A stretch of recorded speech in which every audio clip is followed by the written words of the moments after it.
თბილისში ყოველთვის იყო ბნელი კუთხეები, სადაც შუქი არასოდეს აღწევდა. ძველი უბნები, სადაც ქუჩის ლამპები მხოლოდ ციმციმებდნენ და ხმა ან ძალიან ახლოს ისმოდა, ან უკვალოდ იკარგებოდა. მაგრამ ბოლო 10 წლის განმავლობაში ერთმა სახელმა შეაძრწუნა დედაქალაქის ღამეები. ღამის მოჩვენება. პირველად ის 2015 წლის ნოემბერში გამოჩნდა.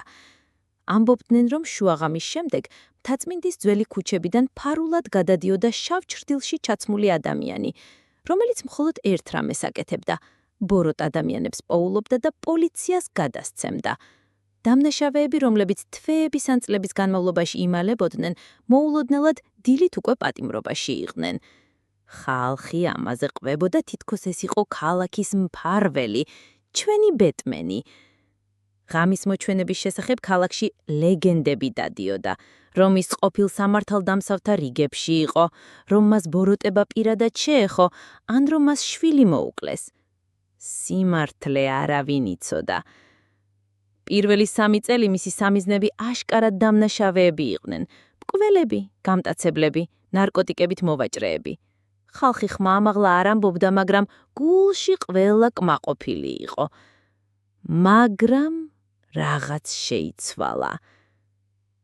2019 წლის ზაფხული. მხოლოდ ერთი ღამე დასჭირდა, რომ ღამის მოჩვენების სახელი შიშის სიმბოლოდ ქცეულიყო. იმ ღამით ვერავინ დაივიწყებს ვაკის პარკთან ძველ წყლის რეზერვუართან ნაპოვნ დანაწევრებულ სხეულებს.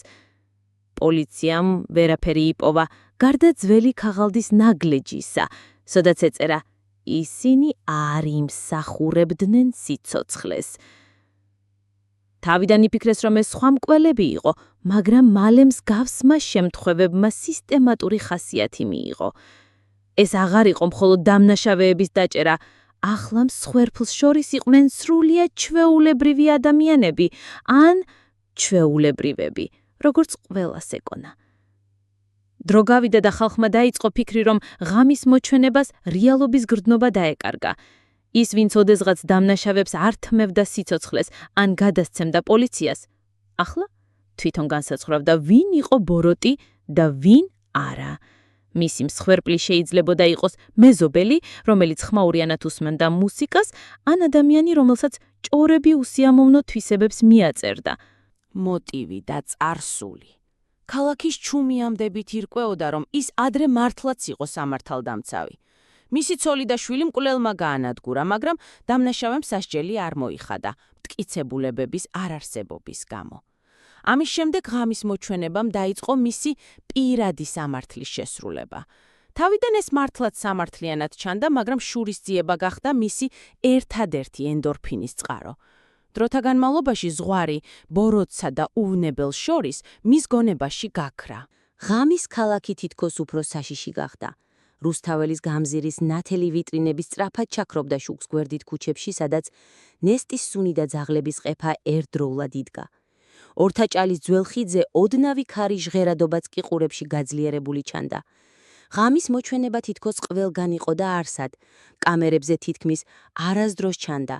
ამბობდნენ, რომ მას ქალაქის ყველა ბნელი ხვრელი ზეპირად ახსოვდო. ერთხელ პეკინის ქუჩის ერთ-ერთ ჩიხში მეზობლებმა შუაღამისას ქალის ყვირილი გაიგეს. როცა პოლიცია მივიდა, იქ მხოლოდ სისხლის ლაქები და ლურჯი სათამაშო დათუნია იპოვეს. მეორე დღეს ყველა ლამპაზე გაკრული იყო ქაღალდის სიტყვებით. მე ვიცავ მათ, ვინც იმსახურებს, დანარჩენებს სიკვდილი.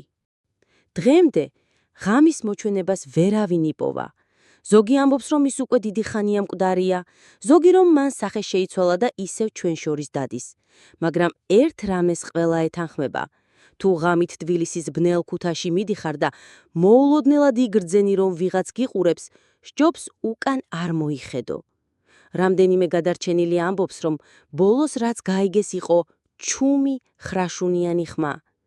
მე ვიცი ვინ ხარ სინამდვილეში. და შემდეგ სიჩუმე. ეს ისტორია იმდენად გავცელდა, რომ დღესაც, როცა შუაღამით ქარში მორიგი კარის კაკუნიან ფეხის ხმა გაიგონება, ხალხი ერთმანეთს ჩურჩულით ეუბნება. მოჩვენება დაბრუნდა. მეტი საშიში ვიდეოსთვის. დალაიქეთ ვიდეო და გამოიწერეთ არხი.